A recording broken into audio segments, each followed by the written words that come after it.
Shalom, peuple de Dieu. C'est un plaisir pour moi de me retrouver aujourd'hui devant vous, par la grâce de Dieu. Je remercie le Seigneur de m'avoir renouvelé mon souffle de vie.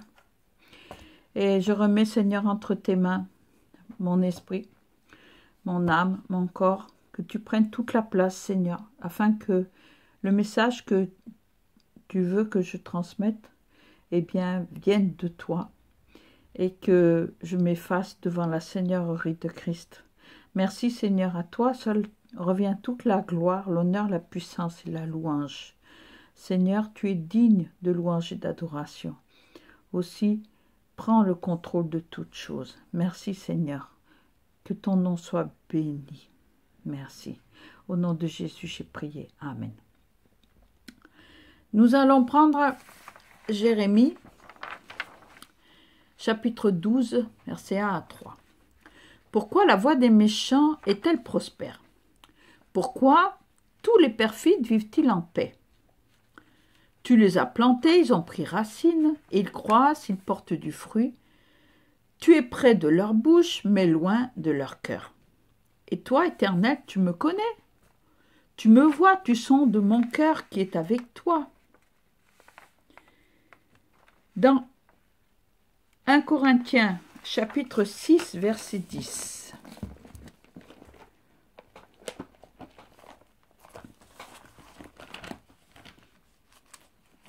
Je vais faire en même temps que vous, comme ça, c'est plus facile pour vous, pour chercher la parole. 1 Corinthiens 6, 10. Ne vous y trompez pas. Ni les impudiques, ni les idolâtres, ni les adultères, ni les efféminés, ni les infâmes, ni les voleurs, ni les cupides, ni les ivrognes, ni les outrageux, ni les ravisseurs n'hériteront le royaume de Dieu. Amen. Maintenant, nous allons voir dans Job, chapitre 8, verset 20. Dieu ne rejette point l'homme intègre et il ne protège point les méchants.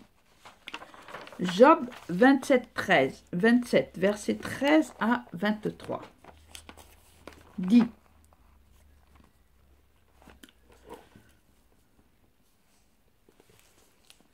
Voici la part que Dieu réserve aux méchants. L'héritage que le Tout-Puissant destine à l'impie. S'il a des fils en grand nombre, c'est pour le glaive, et ses rejetons manquent de pain.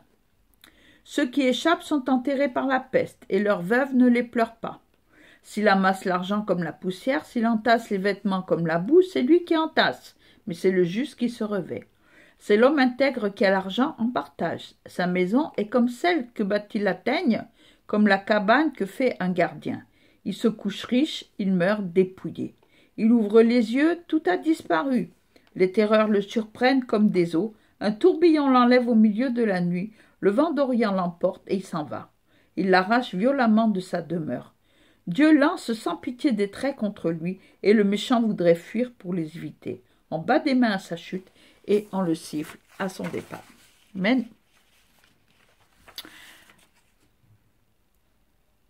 « 1 Corinthiens, chapitre 6, verset 10. » Il me semble que je me répète là, non? 1 Corinthiens. Oui, je l'ai dit ça. Donc, nous allons voir chapitre 15, verset 33. Ne vous y trompez pas, les mauvaises compagnies corrompent les bonnes mœurs. Dans Ésaïe 40, verset 11, 1 à 11. Consolez, consolez mon peuple, dit votre Dieu. Criez-lui que sa servitude est finie et que son iniquité a reçu le double qu'elle a reçu de la main de l'Éternel, au double de tous ses péchés. Une voix crie: préparez au désert le chemin de l'Éternel.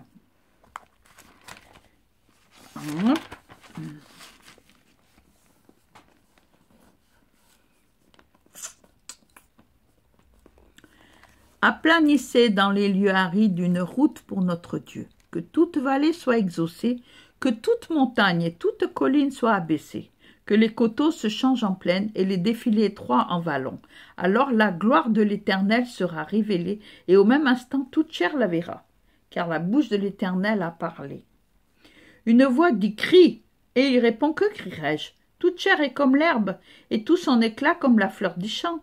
L'herbe sèche, la fleur tombe, quand le vent de l'Éternel souffle dessus. Certainement le peuple est comme l'herbe. L'herbe sèche, la fleur tombe, mais la parole de notre Dieu subsiste éternellement. Monte sur une haute montagne, Sion, pour publier la bonne nouvelle. Élève avec force ta voix, Jérusalem, pour publier la bonne nouvelle. Élève ta voix, ne crains point. Dis aux villes de Juda, voici votre Dieu. Voici le Seigneur l'Éternel vient avec puissance, et de son bras il commande. Voici, le salaire est avec lui, et les rétributions le précèdent. Comme un berger, il paîtra son troupeau, il prendra les agneaux dans ses bras et les portera dans son sein, il conduira les brebis qui allaitent. Dans Ésaïe 62, verset 11, il est dit « Voici ton sauveur arrive. Voici, le salaire est avec lui et les rétributions le précèdent. » Dans Jean chapitre 1, versets 1 à 16.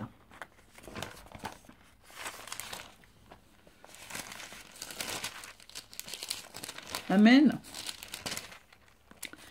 1 à 16. Au commencement était la parole, et la parole était avec Dieu, et la parole était Dieu. Elle était au commencement avec Dieu. Toutes choses ont été faites par elle, et rien de ce qui a été fait n'a été fait sans elle. En elle était la vie, et la vie était la lumière des hommes. La lumière, lui, dans les ténèbres, et les ténèbres ne l'ont point reçue. Il y eut un homme envoyé de Dieu, son nom était Jean. Il vint pour servir de témoin, pour rendre témoignage à la lumière, afin que tous croient en lui. Il n'était pas la lumière, mais il parut pour rendre témoignage à la lumière. Cette lumière était la véritable lumière, qui en venant dans le monde éclaire tout homme. Elle était dans le monde, et le monde a été fait par elle, et le monde ne l'a point connue. Elle est venue chez les siens, et les siens ne l'ont point reçue. Mais à tous ceux qui l'ont reçue, à ceux qui croient en son nom, elle a donné le pouvoir de devenir enfants de Dieu, lesquels sont nés non du sang, ni de la volonté de la chair, ni de la volonté de l'homme, mais de Dieu. Et la parole a été faite chair, et elle a habité parmi nous, pleine de grâce et de vérité, et nous avons contemplé sa gloire, une gloire comme la gloire du Fils unique venu du Père. Jean lui a rendu témoignage et s'est écrié, c'est celui dont j'ai dit, celui qui vient après moi m'a précédé car il était avant moi. Et nous avons tous reçu de sa plénitude, et grâce pour grâce, car la loi a été donnée par Moïse. La grâce et la vérité sont venues par Jésus-Christ. Personne n'a jamais vu Dieu. Le Fils unique qui est dans le sein du Père est celui qui l'a fait connaître. Amen. Nous étions tous errants chacun de notre côté. Mais Jésus est venu pour nous racheter de la mort du péché. En Ésaïe 53, que je vous laisserai le soin de lire, il nous annonce la venue de Jésus. Il nous annonce la venue de Jésus qui n'avait rien. Oh, finalement, je vais le lire. Tiens, allez, Ésaïe 53. Il est tellement beau. Il est tellement beau ce chapitre-là. C'est quelque chose absolument merveilleux. Il nous annonce la venue de notre Seigneur. C'est... Ah là là. Ésaïe 53. C'est pas la première fois que je lis, hein. J'ai tellement de plaisir à le relire à chaque fois. Qui a cru à ce qui nous était annoncé? Qui a reconnu le bras de l'Éternel? Il s'est élevé devant lui comme une faible plante, comme un rejeton qui sort d'une terre desséchée. Il n'avait ni beauté ni éclat pour attirer nos regards, et son aspect n'avait rien pour nous plaire. Méprisé, abandonné des hommes, homme de douleur, habitué à la souffrance, semblable à celui dont on détourne le visage. Pardon. Nous l'avons dédaigné, nous n'avons fait de lui aucun cas. Cependant, ce sont nos souffrances qu'il a portées. C'est de nos douleurs qu'il s'est chargé, et nous l'avons considéré comme puni, frappé de Dieu et humilié. Mais il était blessé pour nos péchés, brisé pour nos iniquités. Le châtiment qui nous donne la paix est tombé sur lui. et c'est par ces meurtrissures que nous sommes guéris. Nous étions tous errants comme des brebis, chacun suivait sa propre voie. Et l'Éternel a fait retomber sur lui l'iniquité de nous tous. Il a été maltraité et opprimé, il n'a point ouvert la bouche. Semblable à un agneau qu'on mène à la boucherie, à une brebis muette devant ceux qui l'attendent. Il n'a point ouvert la bouche. Il a été enlevé par l'angoisse et le châtiment. Et parmi ceux de sa génération, qui a cru qu'il était retranché de la terre des vivants et frappé pour les péchés de mon peuple? On a mis son sépulcre parmi les méchants, son tombeau avec le riche, quoiqu'il n'eût point commis de violence, et qu'il n'eût point eu de fraude dans sa bouche. Il a plu à l'Éternel de le briser par la souffrance. Après avoir livré sa vie en sacrifice pour le péché, il verra une postérité et prolongera ses jours. Et l'œuvre de l'Éternel prospérera entre ses mains. À cause du travail de son âme, il rassasiera ses regards. Par sa connaissance, mon serviteur juste justifiera beaucoup d'hommes, et il se chargera de leurs iniquités. C'est pourquoi je lui donnerai sa part avec les grands. Il partagera le butin avec les puissants, parce qu'il s'est livré lui-même à la mort et qu'il a été mis au nombre des malfaiteurs, parce qu'il a porté les péchés de beaucoup d'hommes et qu'il a intercédé pour les coupables. Amen. Dans Job, chapitre 11, verset 13, il nous dit de diriger notre cœur vers Dieu, d'étendre vers lui nos mains, de nous éloigner de l'iniquité et de ne pas laisser habiter l'injustice sous notre tente. Jésus a dit « Aimez-vous les uns les autres comme je vous ai aimés ». Jésus nous a aimés en donnant sa vie pour nous sur la croix. Il nous a donné sa vie afin que nous soyons rachetés de la malédiction. Moïse est venu pour apporter les tables de la loi, écrites du doigt de Dieu. Parce que le peuple marchait, il n'avait pas de frein. Il n'y avait aucune loi. D'ailleurs, toutes les lois de nos jours sont établies à partir des 10 commandements. Mais Jésus nous a donné un commandement nouveau. C'est ce qui a tout bouleversé. C'est de nous aimer les uns les autres comme Dieu nous a aimés. Ça, ce n'était pas enseigné. C'était enseigné œil pour œil, dent pour dent. Ça, c'était la loi. Mais avec l'amour de Dieu, eh bien, qu'est-ce qu'il dit le Seigneur? Que nous ne devons pas marcher, comme nous marchions autrefois. Il est écrit dans 1 Corinthiens. Je vais vous lire ça tout de suite. Dans Galates, chapitre 5, à partir du verset 16. Je dis donc, marchez selon l'esprit, et vous n'accomplirez pas les désirs de la chair. Car la chair a des désirs contraires à ceux de l'esprit, et l'esprit en a de contraires à ceux de la chair. Ils sont opposés entre eux, afin que vous ne fassiez point ce que vous voudriez. Si vous êtes conduits par l'esprit, vous n'êtes point sous la loi. Or, les œuvres de la chair sont manifestes.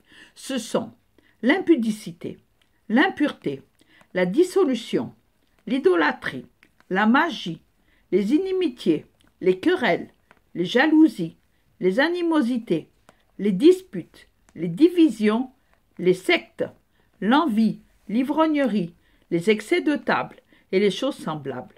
Je vous dis d'avance, comme j'ai déjà dit, que ceux qui commettent de telles choses n'hériteront point du royaume de Dieu.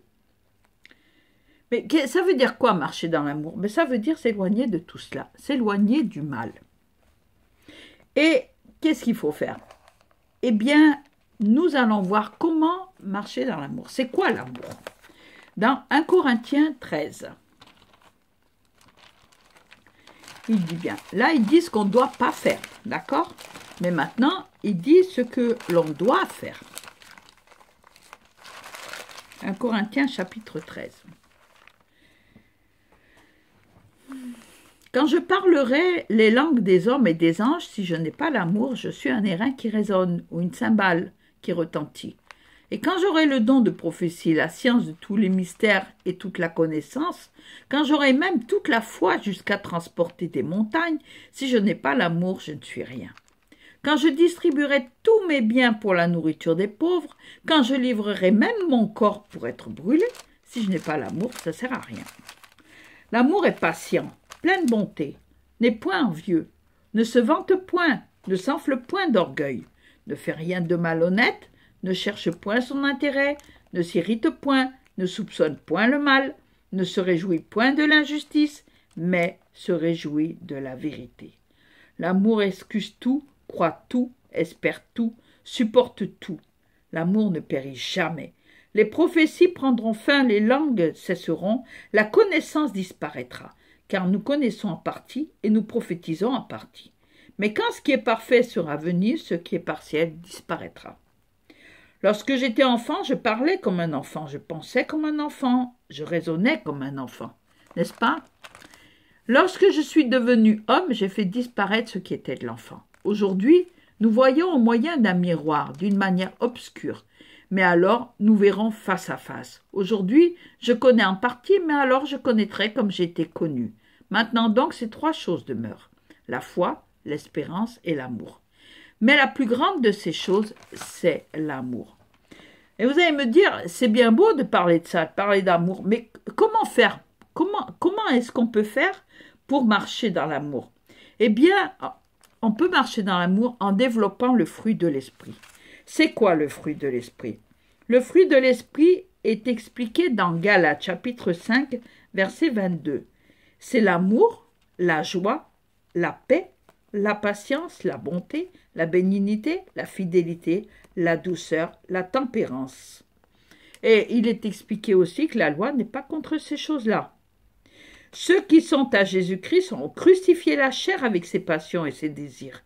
Donc, si nous vivons par l'esprit, nous marchons aussi par l'esprit. Ne cherchons pas une vaine gloire en nous provoquant les uns les autres, en nous portant envie les uns aux autres. Amen. Nous marchons dans l'amour par la foi.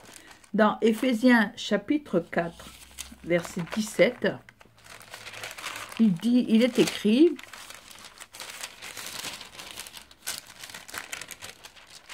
verset 10, « Voici donc ce que je dis, ce que je déclare dans le Seigneur, c'est que vous ne devez plus marcher comme les païens qui marchent selon la vanité de leurs pensées.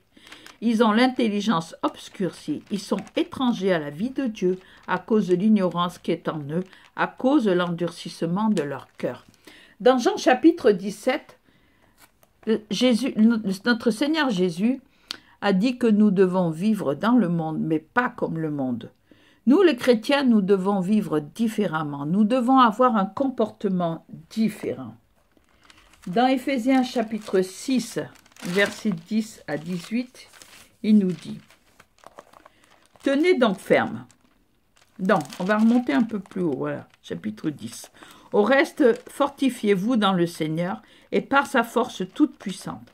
Revêtez-vous de toutes les armes de Dieu afin de pouvoir tenir ferme contre les ruses du diable. Car nous n'avons pas à lutter contre la chair et le sang, mais contre les dominations, contre les autorités, contre les princes de ce monde de ténèbres, contre les esprits méchants dans les lieux célestes. C'est pourquoi prenez toutes les armes de Dieu, afin de pouvoir résister dans le mauvais jour, et tenir ferme après avoir tout surmonté. Tenez donc ferme, ayez à vos reins la vérité pour ceinture. Revêtez la cuirasse de la justice, mettez pour chaussure à vos pieds le zèle que donne l'évangile de paix. Prenez par-dessus tout cela le bouclier de la foi, avec lequel vous pourrez éteindre tous les traits enflammés du malin. Prenez aussi le casque du salut et l'épée de l'esprit qui est la parole de Dieu. Faites en tout temps par l'esprit toutes sortes de prières et de supplications. Veillez à cela avec une entière persévérance et priez pour tous les saints. Amen. Le Seigneur Jésus, lorsqu'il était sur cette terre, il a été crucifié. Il a beaucoup souffert. Il a été crucifié. Et après le Shabbat, à l'aube du premier jour de la semaine, Marie de Magdala et l'autre Marie allèrent voir le sépulcre. C'est Matthieu chapitre 28. Et voici, il y eut un grand tremblement de terre, car un ange du Seigneur descendit du ciel, vint rouler la pierre et s'assit dessus. Son aspect était comme l'éclair et son vêtement blanc comme la neige. Les gardes tremblèrent de peur et devinrent comme morts. Mais l'ange prit la parole et dit aux femmes, « Pour vous, ne craignez pas, car je sais que vous cherchez Jésus qui a été crucifié. Il n'est point ici, il est ressuscité comme il l'avait dit. Venez, voyez le lieu où il était couché. Allez promptement dire à ses disciples qu'il est ressuscité des morts. Et voici, vous précède en Galilée, c'est là que vous le verrez. Voici, je vous l'ai dit. » Jésus a dit dans Matthieu, chapitre 28 au verset 19, oui. Allez, faites de toutes les nations des disciples, les baptisant au nom du Père, du Fils et du Saint-Esprit, et enseignez-leur à observer tout ce que je vous ai prescrit. Et voici, je suis avec vous tous les jours, jusqu'à la fin du monde. Jésus nous a donné un ordre d'aller annoncer la bonne nouvelle du royaume. La bonne nouvelle, c'est Jésus qui est venu nous apporter le salut. Le salut nous a été donné gratuitement, par grâce, nous ne le méritons pas. Mais c'est accompagné d'une promesse. L'ordre est accompagné d'une promesse. La promesse, c'est qu'il est avec nous tous les jours, quoi qu'il arrive. Ne baissez jamais les bras. La marche avec Jésus n'est pas facile, c'est vrai. Renoncer à tout ce que nous faisions avant de le connaître, ce n'est pas facile, c'est vrai. Mais il nous donne la force, il nous donne la paix, il met la joie dans notre cœur. Et quoi qu'il arrive, il est là, toujours près de nous, toujours prêt à nous aider. Donc, même si vous chutez, c'est pas grave. Tournez-vous vers le Seigneur, demandez-lui pardon. Apprenez à pardonner, apprenez à marcher selon la sagesse de Dieu. La sagesse de Dieu, c'est une folie pour les hommes. C'est une folie pour les hommes, parce que les chrétiens ne font pas ce qu'ils veulent. Les chrétiens veulent faire comme Jésus, qu'ils n'ont jamais vu, croient en un Dieu qui est invisible, croient en des choses qui n'existent pas.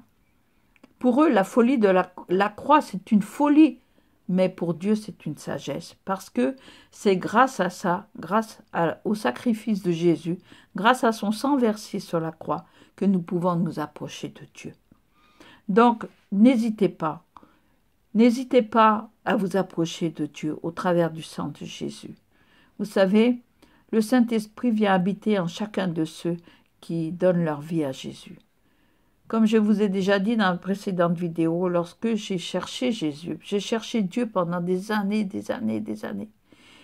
Mais un beau jour, j'en ai eu tellement marre de cette vie que je menais que... Je ne sais pas si je vous l'ai dit, mais j'ai quand même fait 6 tentatives de suicide. J'étais dans le coma.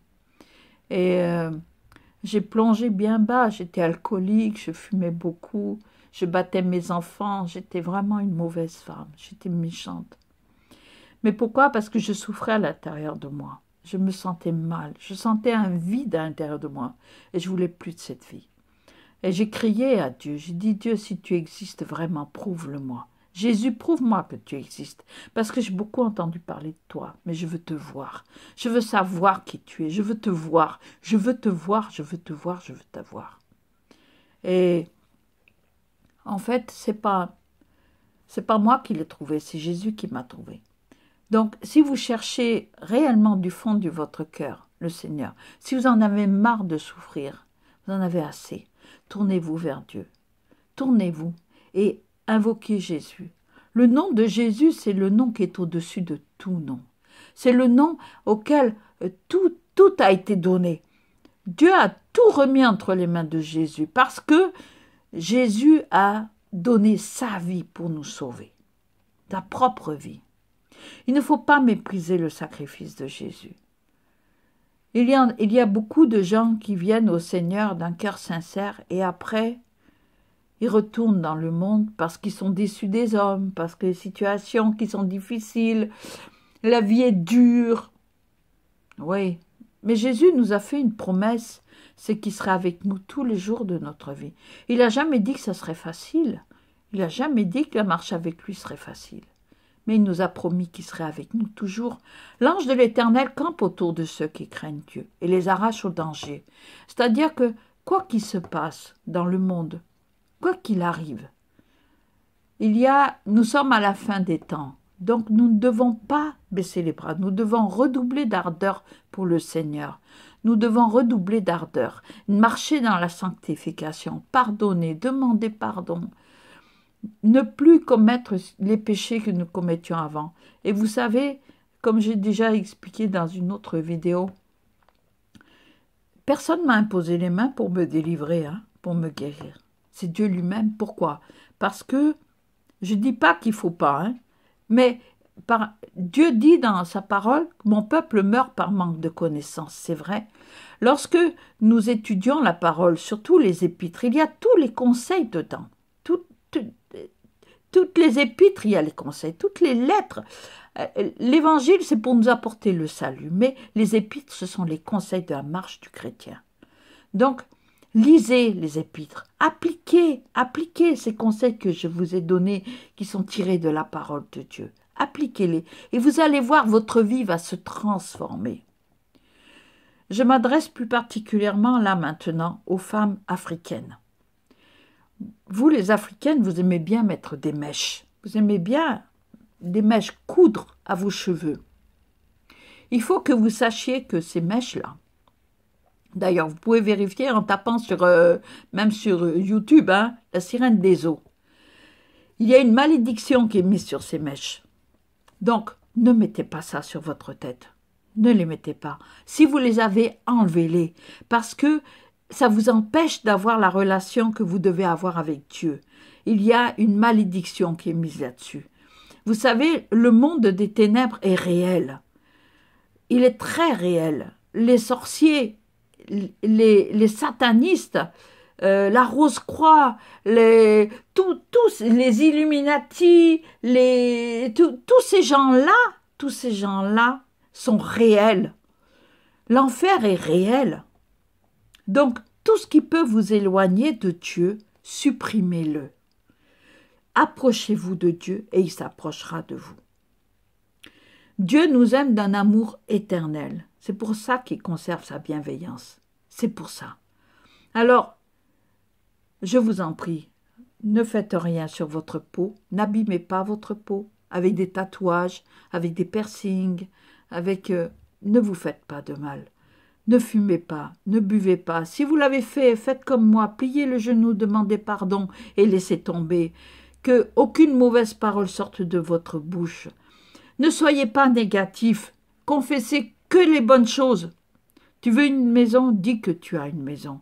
Tu veux une voiture, dis que tu as une voiture. Ne dis pas non, je n'ai pas, non, je ne peux pas, non, je ne sais pas. Dis je sais, je peux. Parce qu'il est écrit en Christ, nous pouvons tout par celui qui nous fortifie. Et celui qui nous fortifie, c'est le Saint-Esprit, c'est l'Esprit de Dieu, l'Esprit de Jésus. Donc, je vous exhorte à vous tourner vers lui, à vous tourner vers Dieu. Déjà, à demander pardon tous les soirs, demandez pardon tous les soirs avant de vous coucher, car vous ne savez pas si vous vous réveillerez.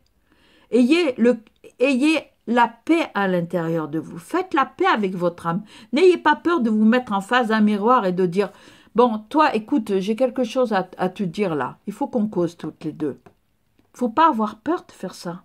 Mettez votre vie en règle avec Dieu. Tous les jours.